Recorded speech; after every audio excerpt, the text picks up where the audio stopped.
Dear friends and colleagues, I am writing you at last from the New Hill on this day before the big event.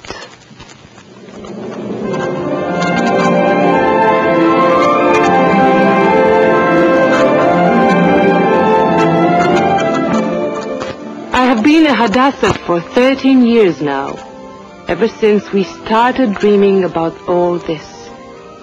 So very proudly, I give you my new address, the Hadassah Hebrew University Medical Center, Kiryat Hadassah, Jerusalem, Israel. This being the day before moving day, I had to make 12 trips into Jerusalem. It was hectic, because so many things had to be gotten out and transferred to the new center ahead of time. As I watched my case histories being dislodged, loaded on truck after truck, as I saw them being taken from the rickety shelves, and then on the backs of porters, because only careful human beings could make it over those old, twisted stairs, I remembered how many lives are pressed between these covers, 250,000 files, 50,000 x-rays, 50 years of medical pioneering, a half-century. How long have we worked in these makeshift hospitals, waiting for tomorrow? Can it possibly be since 1948? Well, we had precious little time for looking back today. First, we had to move out those not very pretty but very important old gentlemen, the rats from our cancer research laboratory.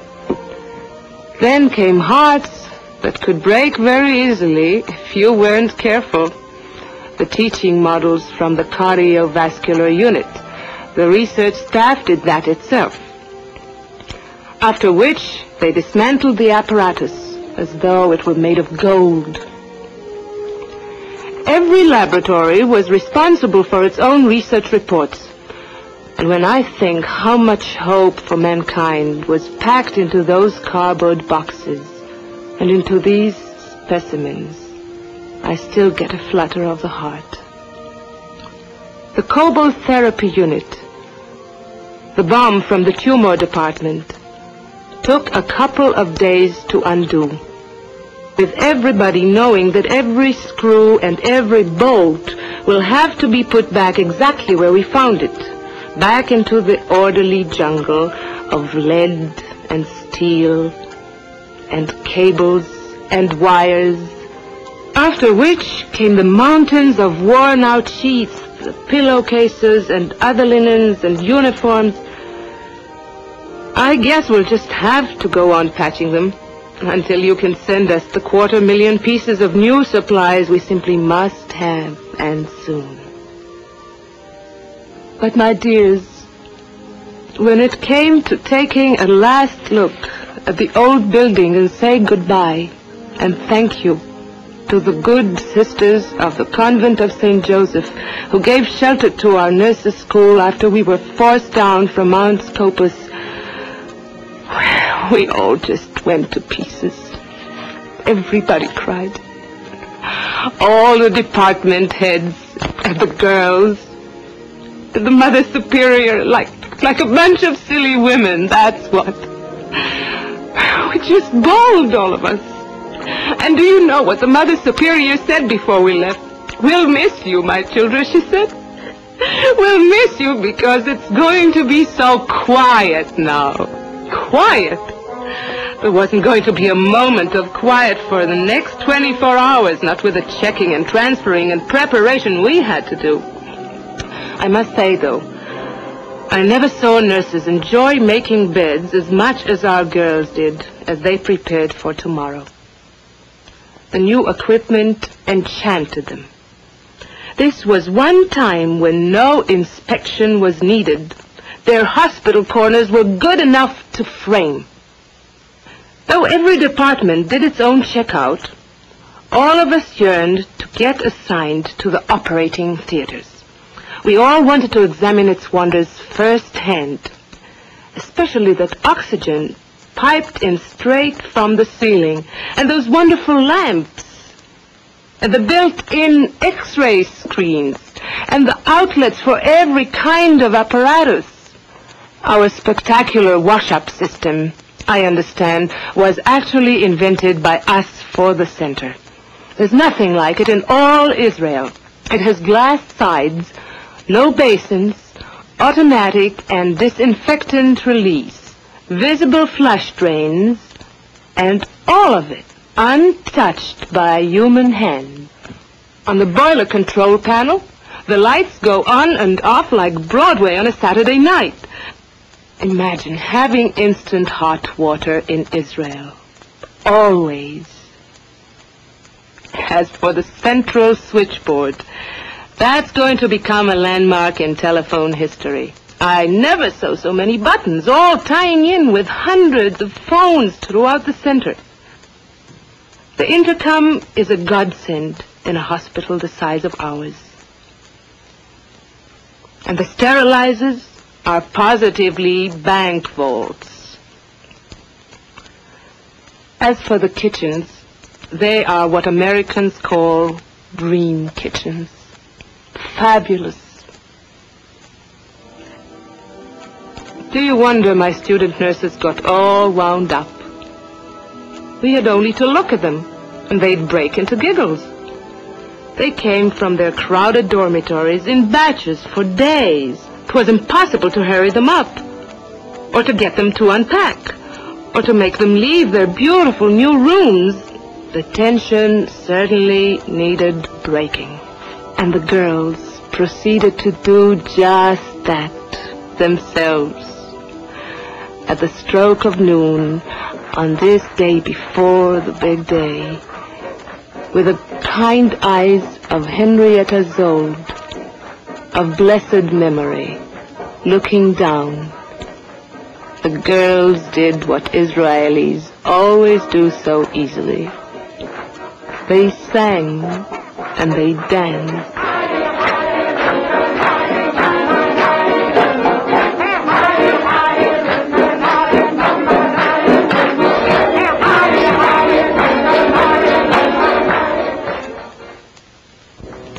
By dusk, you could feel the quiet streaming in from the hills, through the very walls. It was as though every corner of this tower of goodness and mercy were a living thing. It was as though everything, every stick, every stone were holding its breath. The whole place seemed to be waiting, waiting, waiting, waiting. Only the elevator signals still moved. Far below, in the silence, somebody was still testing. Everything else was so quiet. It made a kind of sound of its own. A pink mist and a trembling began over the hills. A quiver of light came on the horizon. Then a bird, silently flying, cried out, and it was the dawn of the first day. I live in Ein Kerem, just below the new medical center. And I heard it too just after dawn, like a faraway humming. I'm an army veteran, reconnaissance, so my hearing's pretty good. I had the feeling, well, as though the whole sky were waiting for something. Ein Kerem has been here since Bible days and before. It changed often, But the new medical center which opens today is going to make a big difference in our lives. Everybody's talking about the future, and especially about the new roads which link us to all corners of Israel. Already the center has encouraged new communities to come to our vicinity. So I go up the hill to take a look. I know from the papers that the Army Medical Corps is gathering together the soldiers assigned to Operation Moving Day in the courtyard of the new center. Then they are going to ride them back to town to get the patients. Everything is very correct, very Army. And because I am an Israeli veteran, so I know this is going to be the kind of maneuver a peacetime army likes. There isn't going to be a single gripe, not one all day. I would give anything to be young again, to be able to work with those boys and girls today.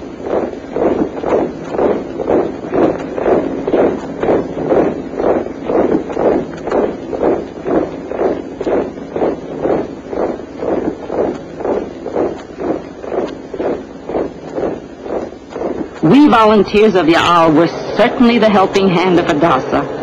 We arrived on moving day just in time to see the Army ambulances get ready to go to town.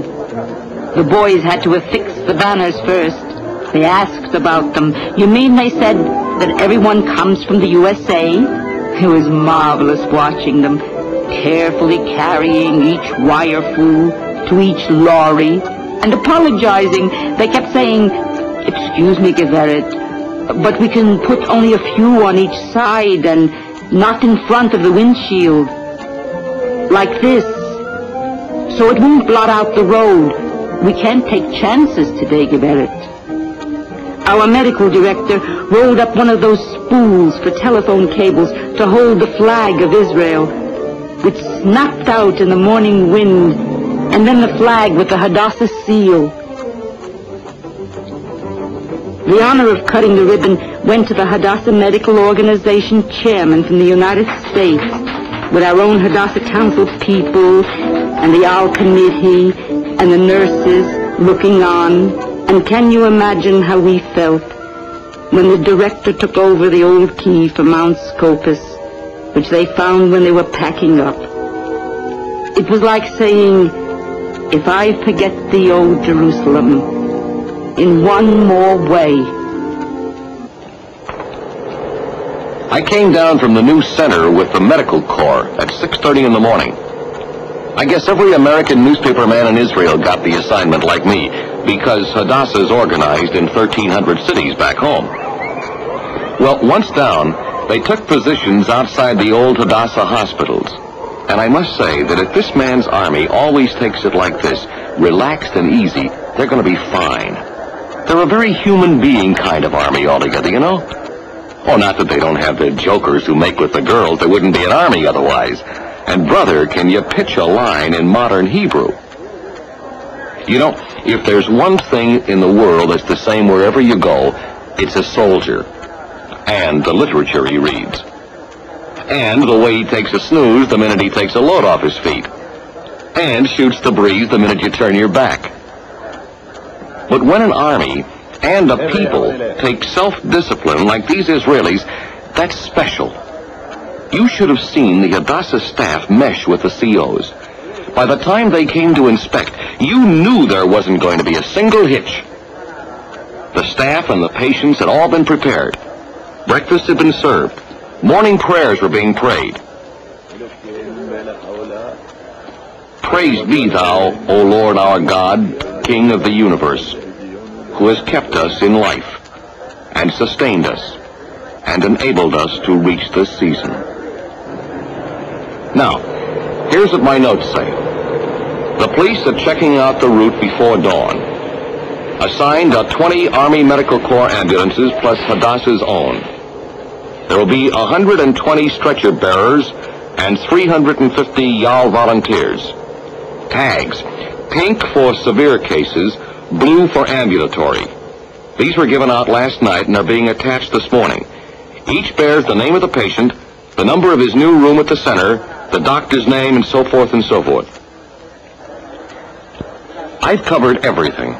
But I want you to know I never saw anything quite like this. To watch those soldiers, some of them Sabras, some newcomers who arrived only a few years ago from 70 lands of exile, showing such tenderness and cool discipline, it was astounding. Nobody had to give anybody orders at this point. They all belonged to one big, beautiful, cooperative team. There was a rhythm to it, though you didn't see it at once. Every patient who left his bed was checked, then carefully loaded and checked again, and moved up to take a place in a pre-arranged order. And that's how it went. Check, load, check, move up.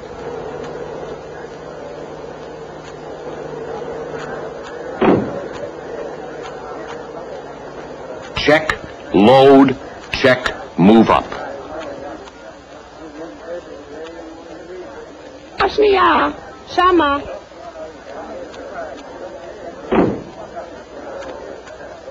Everybody, horizontal or vertical, pink ticket or blue, was in the charge of one or more medical corpsmen.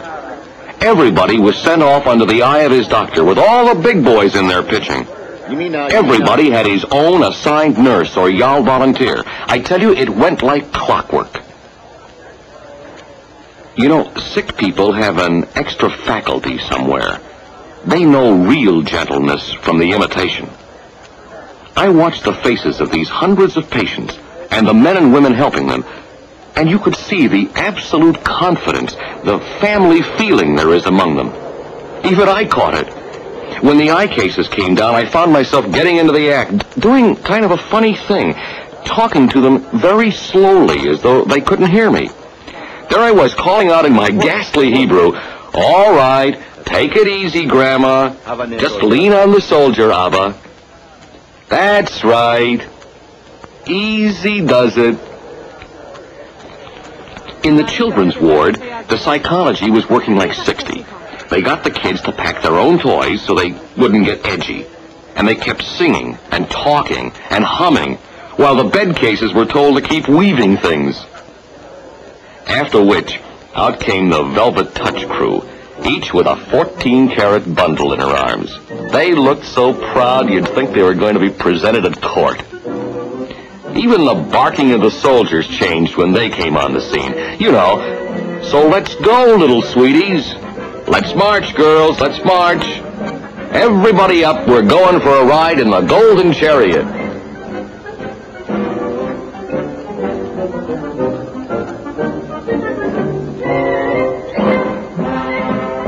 All doors closed. All noses inside. All peeping allowed.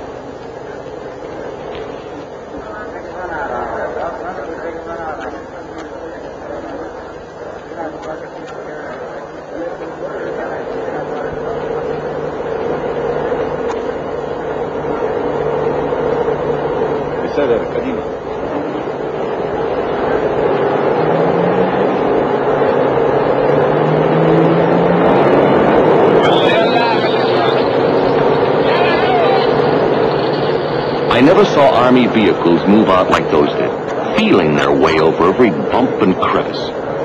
The whole city sort of stepped back to let them go. I know Jerusalem well. I covered this town during Israel's War of Independence. And as I rode along in the first convoy right behind the children, I could see the old landmarks. Another convoy entered this city after the siege in 1948, right along this very route. But that was already history to the kids in the ambulance. The procession was slow, inching itself through the new section. Then out and past Theodore Herzl's grave and into Kiryat Yovel. That's where Hadassah has its community health center. When they began it, there were exactly 15 houses here. Now there are over 5,000 people and tens of villages all around. From Kiryat Yovel, you go on until you hit the new road. That's where I hopped off to get a photo, not far from the sign bearing the name of Henrietta Zold, who is an American of whom we can all be proud. Let me tell you, the site of this medical center is one of the most magnificent anywhere in the world, so far as I'm concerned.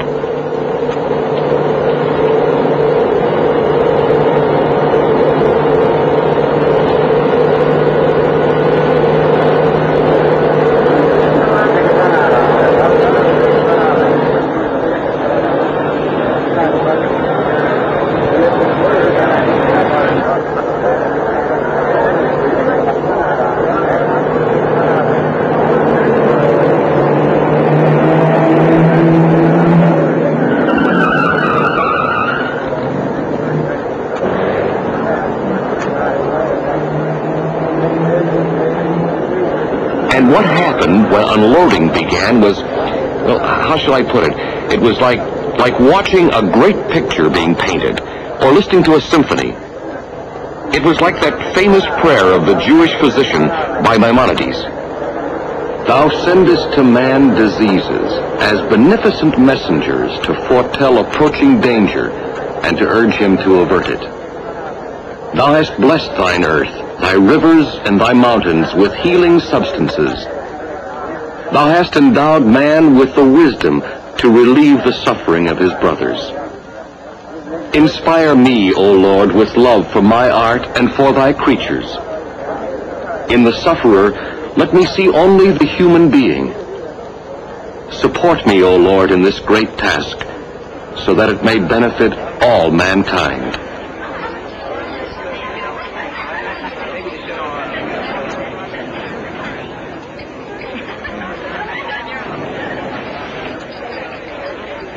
Every once in a while, a sprinkling of blessings would come from all over.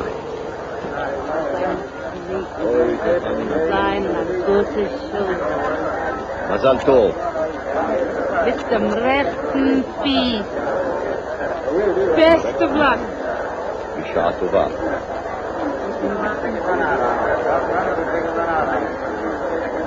Mazel b'kishor. I saw those convoys come and go. 20 ambulances making 14 round trips each in under 5 hours. The boss had cabled me, file 200 words. 200? I could have written a novel on what I saw today. When they took that baby out in his old crib, he was so sick, they hadn't dared lift him. They almost didn't breathe. That's when it began to well up in me.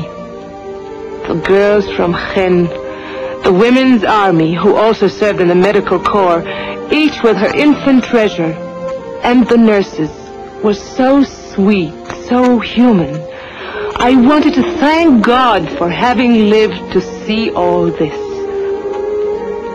What, after all, can there be between human beings more precious than loving kindness? When you're like me, when you remember what our people have had to endure, and what we of Hadassah have known since we were forced to leave Mount Scopus, a moment like this is both pain and a great joy. Our medical director general came forward like a soldier himself to give thanks on behalf of all of us. He said how proud we were to be on this hill. He said the men and women of science were also like soldiers. And as he talked, that wonderful light of afternoon began to soften the towering walls and the mountains. These mountains that have known the prophets and the kings of Israel. Then they wheeled about, these boy and girl soldiers, all so competent and strong, and the sound they made in that beautiful courtyard drummed like music.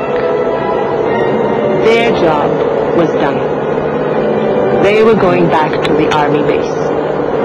Operation Moving Day was finished for them, but not for us. Some of us went directly to our patients. Others were assigned to guess what? To eat, because in the middle of everything, the kitchen had been going full blast, making the first meatballs in the history of this hilltop, and serving them in a dining room the like of which has never existed in the annals of the Jewish people. You know, the moment they were gone, we nurses felt as though it happened a year ago. There was so much to do. Doctors made rounds. Temperatures were being taken. Everybody had either a pink or blue ticket to look after.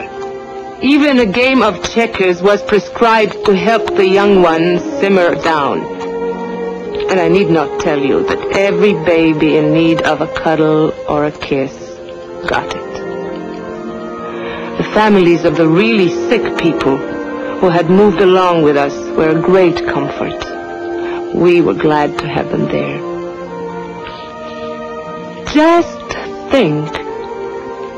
It had taken exactly 50 miracle minutes. 50 minutes between the leaving of an ambulance in the heart of Jerusalem and the settling in of a patient. Then, an odd thing happened. The stillness of this first night after Operation MD began to resemble the stillness before dawn. Only now there were hushed voices and sleeping people and footsteps in the corridors. And it was the evening of the first day. When the sun set and twilight came, my neighbors from the surrounding hills and I did the same thing. We became hushed, like the evening. We were all watching and waiting for the oncoming darkness, for the golden signal on the higher hill. Look, here it comes. Look, here it comes. Somebody ought to tell the women of Hadassah in America how for generations to come, we Israelis are going to look up as we did this first night to make sure that the golden signal is ascending, to make sure that always we shall have Aruchat Bat Ami, this blessed healing of the daughter of my people. Amen. Amen.